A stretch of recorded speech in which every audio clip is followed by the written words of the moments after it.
Je vais continuer sur la lancée de Stéphane en vous présentant un petit résumé de la littérature sur l'état de l'art en 2018 des techniques de fixation pelvienne.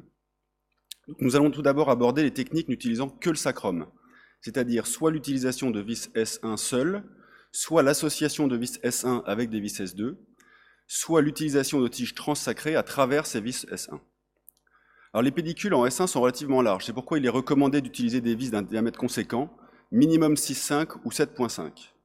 Sur le plan biomécanique, la meilleure manière d'introduire ces vis sacrées est d'utiliser la convergence la plus importante, donc en triangulation, et idéalement de terminer dans le promontoire, ce qui permet d'obtenir une meilleure attache osseuse et d'augmenter la longueur des vis. Le fait d'être convergent permet également de terminer dans une des zones de sécurité et donc de limiter le risque de complications vasculo-nerveuses sévères. Par ailleurs, le fait de terminer dans le promontoire et d'éviter d'utiliser des vis bicorticales permet également d'éviter un risque non négligeable de complications mineures vasculo-nerveuses. Alors ce qu'il faut savoir, c'est que ces vis S1 dans les montages longs sont totalement insuffisantes, puisqu'il y a près de 44% d'échecs mécaniques lorsque ces vis sont utilisées sur des montages de plus que 5 étages étendus au pelvis. Certains ont donc essayé d'ajouter des vis pédiculaires S2, mais ces vis sont relativement courtes et ne permettent pas d'établir suffisamment de stabilité en flexion sur ces longs montages. Une autre option est donc d'associer aux vis S1 des vis S2 alaires, divergentes et donc plus longues, qui peuvent être introduites soit à travers de plaques, soit à main levée, mais une fois de plus, les résultats cliniques et radiologiques sont actuellement insuffisants dans la littérature. La dernière option sur les techniques n'utilisant que le sacrum est l'utilisation de tiges transsacrées, il s'agit donc de la technique de Jackson, qui consiste à introduire des tiges à travers ces vis S1. Et cette technique a montré une grande efficacité dans les spondylolisthésis de haut grade. Donc le point d'entrée de ces tiges s'est effectué légèrement au-dessus et latéral par rapport au premier trou sacré, à travers de vis soit spécifiques, soit polyaxiales, et les tiges sont introduites manuellement et doivent terminer en avant de S3, puis ces tiges transsacrées sont ensuite reliées à l'aide de connecteurs aux tiges thoracolombaires permettant de disracter dans la concavité ou de comprimer dans la convexité. La seconde partie correspond aux techniques utilisant les ailes iliaques. Je ne m'étendrai pas sur les vis iliosacrées que vous a déjà décrites Stéphane. La technique de Calvestone est actuellement progressivement abandonnée et les deux techniques les plus utilisées sont donc les vis d'extension iliaque et les vis S2AI.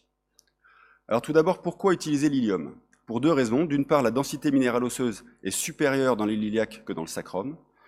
Et deuxièmement, il existe une amélioration significative de la stabilité du montage lorsque la fixation s'étend en avant du centre de rotation de la charnière lombosacrée.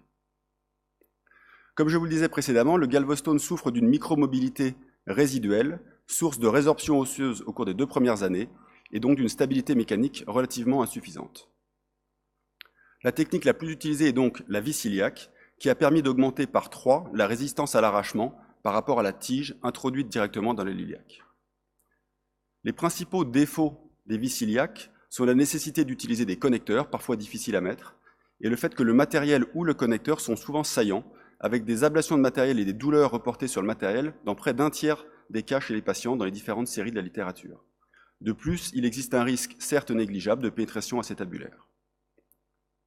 Pour toutes ces raisons, la technique la plus populaire actuellement dans la littérature correspond aux vis S2AI, qui traversent successivement l'aileron sacré, l'articulation sacro-iliaque et terminent dans l'ilium. L'avantage de ces vis, c'est qu'elles sont moins saillantes, elles ne nécessitent pas de connecteur, et donc l'abord est moins extensif. Le point d'introduction est situé sur une petite crête latérale entre le premier et le second foramen, et ces vis doivent être introduites relativement latéralement, 40-45 degrés, et vers le bas. Il est généralement recommandé, pour éviter toute rupture de matériel, d'utiliser un diamètre minimum de 8,5. Les différentes séries de la littérature ont retrouvé une nette diminution des complications à la fois mécaniques, cliniques et radiologiques, et ce, à la fois dans les populations pédiatriques, mais également chez les adultes. Pour toutes ces raisons, il s'agit actuellement de ma technique de prédilection, à la fois dans les arthrodèses, mais également lorsque nous envisageons des techniques de distraction ou de modulation de croissance. Un point important de biomécanique est que la longueur des vis dans l'ilium ne semble pas apporter grand-chose à la résistance à l'arrachement, puisque la tenue principale des vis iliaques s'effectue au niveau d'un rétrécissement entre la corticale externe et interne, situé en moyenne à 70 mm du point d'entrée. Au final, donc, comment choisir? L'objectif numéro 1 est clairement de corriger l'obliquité pelvienne, notamment dans les déformations pédiatriques. Et pour cela, les principales techniques ont toutes rapporté des résultats satisfaisants dans la littérature. Le second objectif est de diminuer le taux de pseudarthrose, et pour cela, les meilleures séries et les meilleurs résultats cliniques rapportés l'ont été avec les techniques de Jackson, malgré qu'il n'existe que très peu de séries et principalement pédiatriques, et plus récemment, actuellement, avec les vis S2AI, sous réserve qu'un diamètre de 8,5 au minimum soit utilisé. Un élément très important également dans la littérature est que l'apport d'un support antérieur en L5S1 augmente significativement la stabilité en flexion-extension, in vitro en tout cas, au niveau de la charnière lombo-sacrée. D'où le développement du concept de fixation sacropelvienne complète, que l'on pourrait considérer comme optimale, associant des vis S1, une extension iliaque et un support antérieur, et cette fixation sacropelvienne complète semble nécessaire voire indispensable chez l'adulte quand la fusion s'étend au-dessus de T11. Cependant, malgré cela, même si la fixation est optimale et quel que soit le type de fixation, la restauration de l'alignement sagittal est un facteur de risque indépendant de pseudarthrose dans les longues fusions chez l'adulte. Et cela a été moins démontré encore chez l'enfant.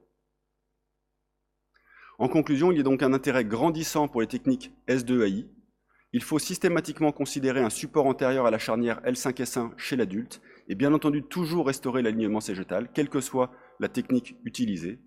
Et bien entendu, il est recommandé dans la littérature d'avoir un long recul pour détecter les complications mécaniques et les pseudarthroses, puisque la majorité d'entre elles surviennent entre 2 et 10 ans post-opératoire.